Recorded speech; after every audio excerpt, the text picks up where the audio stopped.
예, 이제 마지막 발표입니다만 우리 첫 번째 이 금주섭 박사님께서 봉화의 명동의숙, 그다음에 또 어쨌든 우리 박 박사님께서 이 안동의 교육과 보문의숙을 이야기를 했는데, 사실은 이 안동에 보문의숙이 있었다 그러면 또 영주 북부 쪽에는 이 내명학교, 내명의숙이 참 있었는데, 그죠?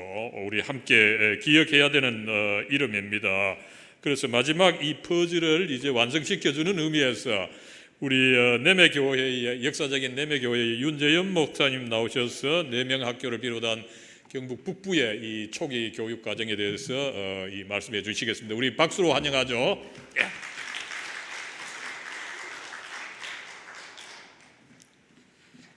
여러분 반갑습니다. 박사님 두 분이 오셨는데 목사가 오니까 좀 당황하셨는 모양인데 예, 제일 마지막에 발표하는 사람이 제일 손해입니다.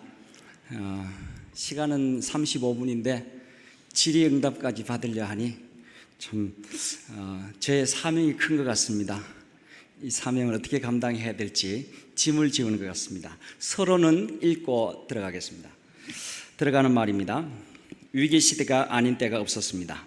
구한말 조선의 교육 시스템은 한마디로 풍전등화였습니다. 위기 시대의 교육으로 새로운 길을 걸어갔던 봉경 이원영 목사님을 생각한다면 교육이 살 길이라는 말은 헛되지 않습니다. 봉경 이원영 목사님의 학술 포럼이 사회를 맞이했습니다. 그의 연구들이 열매를 맺어갑니다. 총 6번의 학술 포럼 중에서 봉경 이원영 목사님이 걸어온 길을 조명했고, 그분이 졸업한 학교들 봉성 청량강습소 보문의숙 연구하여서 발표하던 때도 있었습니다. 2018년 6월 24일 이원영 목사님 60주기 추모 예배 때 학술 포럼에서 임무 교수님의 구한말 근대교육과 신식 사립학교에 대한 연구가 먼저 있었습니다. 임 교수님은 1904년 신식 사립학교 설립 운동은 국민계몽운동으로 시작되었다라고 말씀하셨습니다. 참 옳은 말씀입니다. 임 교수님의 글에 이어서 본 글에서는 우리 지역의 근대학교와 교육 운동을 좀 더 구체적으로 들여다보고 다른 각도에서 살펴보려고 합니다. 첫 번째는 근대와 근대 물결에 대한 한말의 교육계 상황을 생활 분야 전 분야를 살펴보겠습니다. 두 번째는 경상북도 북부 지역의 최초 근대 학교들을 나열하면서 학생 분포도를 좀 대조해서 그 특징들을 논해 보겠습니다. 셋째로 경상북도 북부 지역 최초 근대 학교들을 정리하고 사립학교를 대표하는 협동학교와 기술학교인 청량학교들을 살펴보겠습니다. 그리고 마지막으로 사립기독 내명학교를 중심으로 기독교 학교가 구국교육운동에 어떤 역할을 감당했는지 논해보겠습니다. 그리고 결론에서는 봉경 이원영 목사님 학술 포럼의 중요성과 그리고 지역사회, 교회사회 발굴의 필요성 및 보존의 가치를 정리하려고 합니다. 한 2분 정도 지났습니다. 예, 제가 집에서 읽을 때는 2분 57초가 됐는데 여기서는 2분 지났으니까 잘한 것입니다. 그래서 말장난을 해봅니다. 네, 2번입니다. 2번은 설명하겠습니다. 근대가 시작됐습니다. 굉장히 아주 빠른 속도로 근대가 다가왔습니다. 아까 우리 박 박사님께서 고대 중세부터 시작해서 쭉 설명했는데, 중세의 이 학문적 근거를 가지고 근대를 시대 정신을 맞이한다는 것은 매우 어려웠습니다. 시대 정신이 부딪히는 겁니다. 자동차 타고 다니는데 저기 뒤에는 말 타고 다니는 것입니다. 그러니까 시대 정신이 맞지 않는 것입니다. 그래서 사람들은 외세라고 말하기도 하지만 외국에서 들어오는 근대 문화들이 한국으로 조선 사회를 아주 엄습했습니다. 그럴 때에 근대 문화가 의료가 먼저 들어오고, 그리고 또 우체국이 생기고, 그리고 은행, 철도, 의복, 음식, 다양하게 사람들의 문화를 바꿔갑니다. 그럴 때에 교육에 대해서 아주 크게 변화가 일어나는 것입니다. 제가 말을 빨리 하는 것은 여러분 좀 이해해 주시길 바랍니다. 제가 원래 이런 사람은 아닌데 오늘만 이렇게 시간 조절하기 위해서 하겠습니다. 그런 와중에 근대 학교라고 하는 것이 생겨지게 됩니다. 근대 학교는 44페이지입니다만 근대 학교 시작은 1855년 서양식 학교로 충북 제천에 가면은 성요셉 신학당이 있습니다. 그게 처음에 이제 시작되고 그 다음에 이제 1885년 배제학당, 86년에 유경공원, 그리고 사립학교로 이제 강혜원, 뭐 배제학당, 이화학당, 경신학교, 숭덕학교 쭉 이렇게 학교들이 들었습니다. 이 학교들이 들어서는 배경은 바로 고종 황제가 1894년도에 홍봉 14조라고 하는 교육 반포령을 내려지게 됩니다. 이 홍봉 14조는 근대 헌법입니다. 교육 헌법입니다. 이게 이제 내려지면서 아주 한국 교육이 새로운 전환기를 맞이하게 됐습니다. 그것이 이제 9번째가 뭐냐면은 전국에 소학교를 많이 세우라. 소학교 설립법이 만들어집니다. 그래서 아까 박 박사님이 이야기했습니다만 기존에 이제 서원 교육, 서당 교육에서 소학교 교육으로 변해지는 것입니다. 그래서 홍봉 14조가 고종 황제가 발표한 이후에는 서당을 거의 폐쇄 위기로 갑니다. 그래서 전국의 서당들이 거의 다 폐쇄됩니다. 그리고 소학교가 이제 발전됩니다. 선교사님들이 1910년에 들어와 가지고 이 지역 안동 지역을 들여다보니까 굉장히 아주 보수적이었다 그렇게 표현합니다. 바로 읽어보겠습니다. 45페이지 인용입니다. 1910년 선교지지가 개설될 때까지 주민 대다수는 바깥 세상에서 심지어 자기 나라 안에서, 여기 주민이라고 하는 것은 안동 영주를 이야기하고 있습니다. 심지어 자기 나라 안에서도 일어나고 있는 큰 변화들에 대해 거의 알지 못했다. 그들이 이웃나라 일본과 통일한 지 거의 60년이나 되고 그들의 사랑하는 은자의 나라가 고립되어 가지고 벗어나 세계의 위대한 나라들과 관계를 맺은 지 거의 한 세대가 지났는데도 안동 사람들은 주위에서 일어난 일들에 무관심하였습니다. 그리고 하였다. 도로와 통신의 주요 노선들에서 떨어져 있었던 관계로 보수주의자들 가운데서도 보수주의자로 구성된 이곳 신자들은 사람들을 계몽하거나 깨우치는 일에 대해 별다른 관심을 보이지 않았고 오히려 무지와 사실상의 노예 상태에 매여 있기를 원하고 있었다. 선교사들이 안동 와가지고 표현했는데 안동 사람들이 이렇다는 겁니다. 저는 그렇지 않는데. 네. 그 이후에 서당은 폐지되고 소학교는 이제 부흥되는 그런 역사가 일어납니다. 그러다 보니까 시대의 변화가 일어나고 교육의 중심이 서당 교육에서 소학교 중심으로 이걸 근대 교육이라 그럽니다. 근대 교육으로 발전됐다는 것입니다. 이제 근대 교육으로 발전되는 중심에는 안동은 협동학교, 영주는 내명학교, 봉하는 척곡에 있는 명동서숙, 이 세 학교가 1906년에서 협동학교는 1906년, 그리고 내명학교는 1909년, 그리고 명동서숙이 1910년인데 최근에 이제 김정숙 장로님께서 조금 앞당겨서 이야기를 하셨습니다.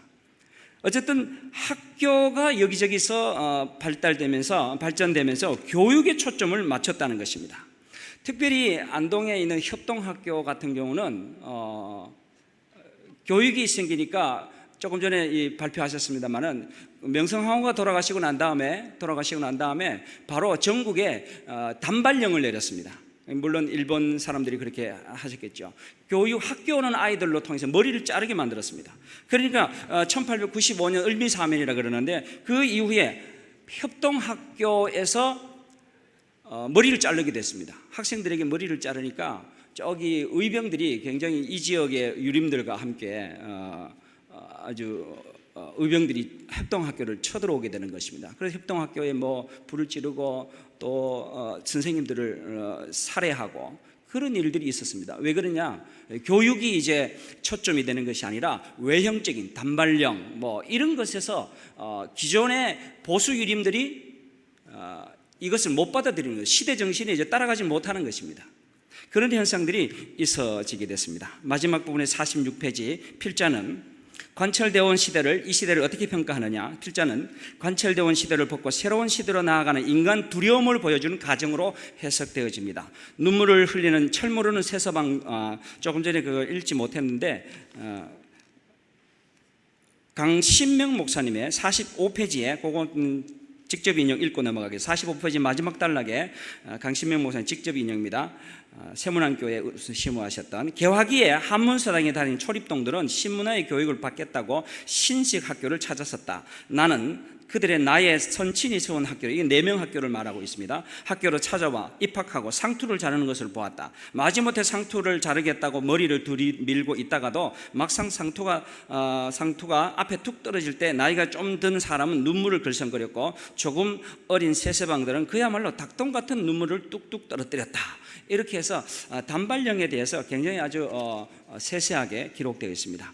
마지막 부분, 눈물을 흘리는 첫 모르는 세서방은 자신도 모르는 사이에 근대라는 새로운 시대를 맞이하게 된 것입니다. 그러므로 근대는 희망의 대상이었지만 설렘과 두려움의 대상이었다. 그렇게 말씀드릴 수 있습니다. 세 번째요, 경상북도 북부 지역의 근대 교육을 보겠습니다. 이것도 설명하면서 직접 인용을 조금 하겠습니다. 굉장히 어렵네요, 시간 맞추기가.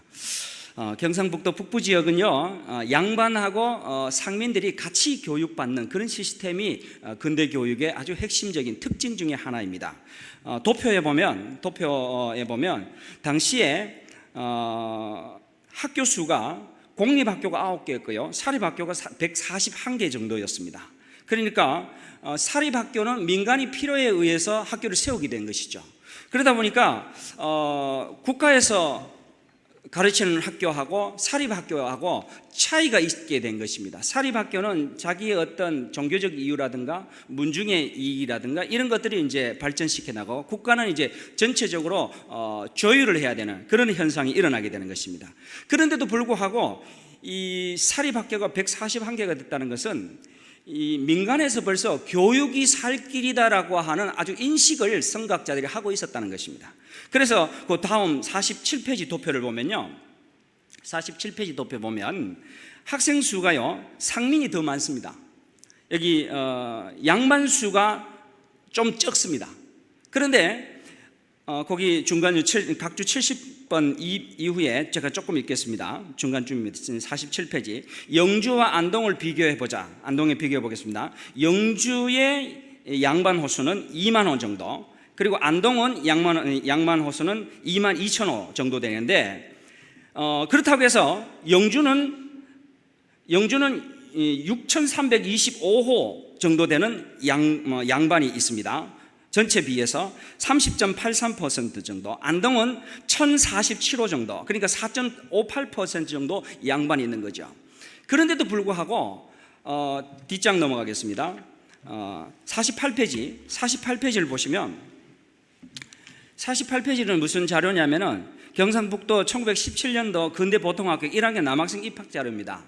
여기 이제 지금 조선 총독부 자료인데요. 지금 조선 총독부 자료를 활용하시는 교수님은 세명대학교 김동환 교수님밖에 없습니다. 지금 한국에 이 자료를 가지고 하시는 분이 없는데 제가 좀 뺏겨왔습니다. 그래서 각주 매겼습니다.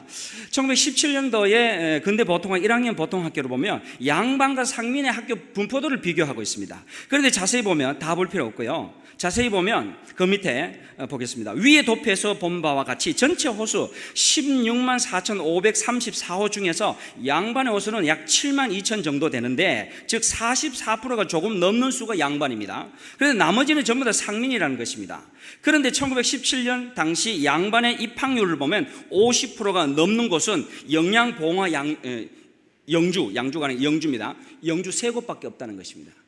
뭐냐? 양반이 교육을 더 많이 받을 줄 알았는데 아니라 상민이 더 교육을 더 많이 받았다는 그런 결론이 나오는 것입니다.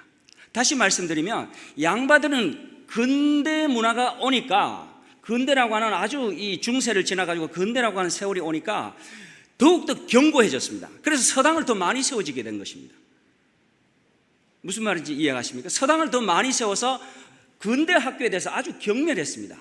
그런데 시간이 지나면서 근대 학교가 부흥하니까 양반들이 오히려 근대 학교에 들어오는 현상이 또 벌어지는 거예요. 지금 이때는 양반들이 약해지고 상민들이 더 많아지는 그런 현상이 일어나는 것입니다. 4번 보겠습니다. 북부 지역 최초 근대 학교들입니다. 협동학교를 보고 그 다음에 기술학교를 보고 4명 학교를 보겠습니다. 협동학교는 앞에서 조금 설명했습니다마는 1907년도에 세워졌습니다. 협동학교에 대해서 말씀드리고자 하는 것은 뭐냐면 1907년도에 세워졌는데 1919년도에 폐교가 됐습니다. 12년 학교 유지하고 협동학교가 지금 독립기념관 자리입니다. 그 자리에 있던 학교가 폐교됐다는 사실입니다. 뭐냐? 제가 77번 각주의 사립학교 현황들을 제가 쭉 했는데 총 68개 표에 보면 68개 학교입니다. 이 학교들이 조금 오래 간 학교도 있습니다. 23년, 24년, 26년 간 학교도 있고 때로는 35년까지, 40년까지 간 학교도 있지만 대체로 보면 어떤 학교냐? 거의 대부분 3.1운동 1919년 이전이나 그 이후에 다 폐교됐다는 사실입니다. 뭐냐? 사립학교가 많다고 해가지고 중요한 것이 아니라 어떻게 이 교육기관이 무엇을 가르쳤던가, 이것이 굉장히 중요한 사실입니다. 뭐냐? 교육 중앙에 3.1운동을 할 수 있는 학생들로 하여금 3.1운동을 할 수 있는 그런 역량들을 근대 교육에서 가르쳤다는 사실입니다. 12년밖에 되지 않는 이 협동학교가 3.1운동이라고 하는 그런 거대한 이 거대한 민족 운동이죠. 이것을 할 수 있는 교육을 그 근대 학교들이 가르쳤다는 것입니다. 그런데 일제가 19년 이후에 이것을 폐교시키거나 강제 문을 닫게 만들었습니다. 이것이 협동학교. 두 번째로는 기술학교인데요. 기술학교는 거의 대부분의 이제 당시에 일본 사람들이요, 한국에 이제 토지 조사를 하게 됩니다. 그러다 보니까 이제 한국 안에 있는 땅이 누구 거냐, 그러니까 문중에서 긴장을 합니다. 자기 땅인데 정부에서 빼들어 가려니까. 그래서 이제 안동 김씨가 제일 먼저 정중에서 청량학교를 세웁니다. 왜? 땅 안 뺏기기 위해서. 그 다음에 두 번째로는 덕수 이씨가 청량학교를 세웁니다. 그리고 세 번째는 강상 김씨가 청량학교를 세웁니다. 그리고 진성 이씨 태계 문중에서 청량학교를 세우는데 그게 봉성 청량강습소입니다. 왜? 지금 봉성 청량강습소는 어디 있냐면은 안동에서 낙동강을 내려오는데, 태백산에서 낙동강을 내려오는 그 물줄기에서요, 봉화 땅에 있습니다. 그러니까 봉화 땅 거기에 본인들 산이 많이 있습니다. 그러니까 강상 김씨도 마찬가지고 정부에서 토지 조사를 하려고 하니까 자기 땅을 뺏기지 않기 위해서 결국 이 기술학교를 세우게 되는 것입니다. 그런데 이 일본이라고 하는, 우리가 침략 전쟁으로 인해서 한일합방이라고 말하는데 저는 경술국치라고 말하고 싶습니다. 매우 치욕스럽기 때문에. 그래서 이 결국에는 자기 땅을 뺏기지 않으려고 하는 그 몸부림이 나라를 사랑하는 운동으로, 교육 구국 운동으로 그렇게 변형되었다는 것입니다. 이것이 근대 학교라고 하기도 하고 근대 보통학교라고 하는데, 근대 보통학교라고 할 때는 초등학교를 이야기하고, 근대 학교라고 하는 것은 이제 중등교육, 고등교육을 이야기하는 것입니다. 그러니까 20살 아이들도 올 수 있는 것. 그런 현상이 교육 구국 운동으로 펼쳐졌다는 것입니다. 이것이 핵심입니다. 그래서 그 뒤에 박은식 예를 들었고요, 직접 인용 영주 제1교회의 강명여숙을 예를 들기도 했습니다. 통과하겠습니다. 세 번째, 사립기독 4명학교입니다. 사립기독 4명학교는 근대 교육의 수혜자들이 굉장히 많이 있습니다. 인물들이 많이 배치했습니다. 사립기독 4명학교도 당시에 1909년도에 세워지면서 굉장히 위기를 겪었습니다. 교장 선생님이었던 강병주 목사님은 3.1운동 참여한 이후에 대구 형무소에, 대구 삼덕교회 자리죠, 그 대구 형무소에 8개월간 옥살이를 하신 후에 본인이 이제 평원에 내리셔가지고 걸어 들어올 때 동네에서 리어카를 가져가가지고 그 빼짝 마른 몸으로 오실 때에 그 리어카로 실어가지고 그 강병주 목사님을 모시고 왔습니다. 그럴 때 일본 경찰들이 이제 동네에 들어와가지고 당시에 뭐 강석진, 강석초 뭐 이런 어른들을 전부 다 잡아가가지고 그 청년들을 잡아가서 고문을 했죠. 그러니까 사립기독 4명학교의 특징은 뭐냐 하면은 독립운동과 그리고 이 구국운동을 참여했습니다. 그런데 인재를 길러가지고 한국 민주주의에까지 나아갔다는 것입니다. 그러니까 일제시대뿐만이 아니라 한국 사회 민주주의 운동에까지 나간 것이 사립기동 4명 학교의 교육 구국 운동의 아주 핵심이라고 볼 수 있습니다. 그 예로 강신명 목사님을 이야기할 수 있습니다. 강신명 목사님 여러분 세문안교에 계셨고 북한에 심호하시다 영문학교에 한경직 목사님과 함께 동산 목사로 계셨고 성실대학교 이사장으로 계셨고 학교도 많이 세웠습니다. 그런데 강신명 목사님 48대 총회장인데요, 그 동생이 68대 총회장인데 강신정 목사님이라고 있습니다. 이분도 두 아들이 한 집안에서 강병주 목사님의 아들 둘이 총회장입니다. 한국 사회에 이런 분이 잘 없을걸요. 그런데 이 강신정 목사님은 일대기를 살펴보면 우리나라 민주주의에 거의 제가 사진들을 보니까 데모하는데 제일 앞자리에 이제 앉아 있더라고요. 그게 70년대 80년대를 걸어오면서 민주주의의 핵심이 거기에 있었습니다. 그래서 사립기동 4명 학교는 근대 보통학교로서 민주주의의 길을 걸었다라고 하는 것에서 의미가 있다고 할 것입니다. 시간 관계상 더 이상 4명 학교 설명은 거기 뒤에 보면 55쪽에 제가 쭉 이제 4명 학교 출신들의 이름들을 쭉 기록하고 의미들을 했는데, 구해 졸업생 순교자 강문구 목사, 공산주의에 저항했죠. 일제뿐만이 아니라 그 시대를 더 넘어서 공산주의에 저항한 강문구 목사, 그리고 계명대학교 가면 영암관이라고 있는데 봉경 이원영 목사님 봉경관이 이 사회대학관이 거기 있고요. 거기서 한 100m, 50m 정도 떨어져 있는 그 100m 떨어져 있는 바로 옆에 영암관이 있습니다. 거기가 강인구 목사님입니다. 이분도 여기 학교 4명 사립 4명 학교 출신입니다. 그러니까 일제에 저항 구국교육운동에 넘어서 공산주의 체제의 이 사상 대립을 넘어서 한국 사회 민주주의에까지 넘어오는 것이 이 근대 교육의 큰 흐름 속에 있었다는 사실을 제가 말하고 싶은 것입니다. 마지막 나가는 말입니다. 제가 2분 동안 읽고 마치겠습니다. 예. 근대 물결이 몰려왔을 때 모두가 당황했습니다. 갈 바를 알지 못했습니다. 어떤 이들은 자신의 주장을 펼치며 상대를 죽여야 하는 협동학교입니다. 안타까운 일들이 학교라는 곳에서 일어났습니다. 사립학교가 생기고 없어지는 반복이 있었습니다. 교육 구국 운동에는 거창한 말을 하지 않더라도 모두가 민족의 위기를 교육으로 극복해 보려고 노력을 했었던 것입니다. 문중 어른들은 자신들의 재산을 지키기 위해 근대 교육을 도입했지만 나름 일제강점기 시대에 우리의 것을 지키기 위한 수단으로 기술학교를 세웠습니다. 그러나 교회들은 신앙의 이름으로 부설 근대 학교들을 세웠지만 거대한 자본의 힘과 조선 총독부의 교육 정책 앞에서 하나같이 무너지고 말았습니다. 그러나 그러한 작은 저항들이 오늘을 있게 했습니다. 작은 몸부림이 오늘을 만들었습니다. 제국주의 물길이 인간의 정신마저 함몰시키려 할 때에 교육을 통해 새로운 길을 모색했습니다. 봉경 이원영 목사님은 이러한 물결의 수여자요 기여자였습니다. 이제 우리 앞에 놓인 우리 시대의 산적한 문제들을 어떻게 풀어야 하겠습니까? 그 대안을 이원영과 근대 교육을 이끌었던 성각자들의 정신에서 찾을 수 있기를 희망합니다. 봉경 이원영 목사님의 학술 포럼이 다양한 관점에서 조명되어지고 있습니다. 그는 중세와 현대를 잇는 근대 인물입니다. 그는 우리 가운데 여전히 살아 근대의 교육 구국 운동 정신을 말씀하고 계십니다.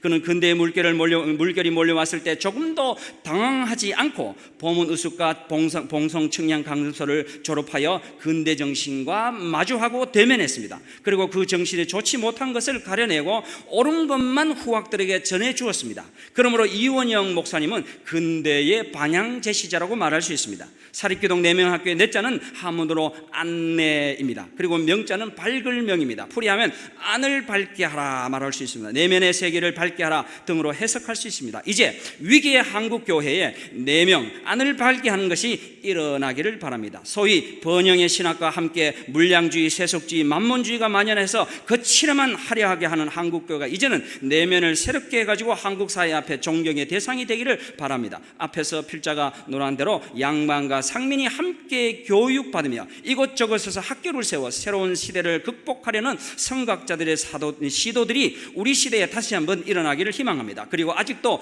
연구되지 못하고 보존되지 않는 근대의 아름다운 정신들과 유산들을 찾아 보존과 개성이 있기를 바랍니다. 감사합니다.